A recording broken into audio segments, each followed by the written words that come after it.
அனைவருக்கும் எனது அன்பான வணக்கம். திருவள்ளுவர் இயற்றிய திருக்குறளில் பொருட்பால் அதிகாரம் 41 கல்லாமை. கல்லாமை என்பது கற்றலை செய்யாமை, படித்தலுக்கு உரிய நூல்களை படியாமையினால் ஆகிய இழிவை கூறுகிறது.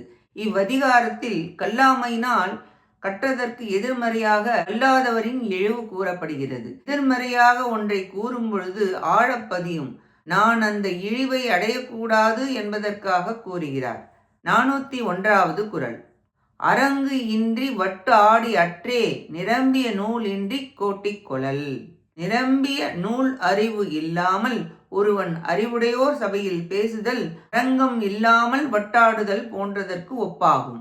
வட்டாடுதலுக்கு அரங்கு இன்றியமையாதது போல சபையில் ஒன்று சொல்லுதற்கு நூலறிவு மிக இன்றியமையாததாகும். மனதில் இருக்கும் இருள் போக ஒளி பெற படிக்க வேண்டும், பெருமைக்கு படிக்கக்கூடாது.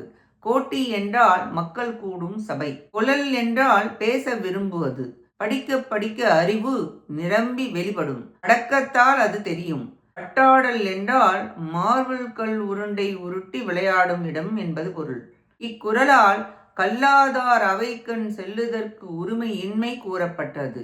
நன்றி, வணக்கம்.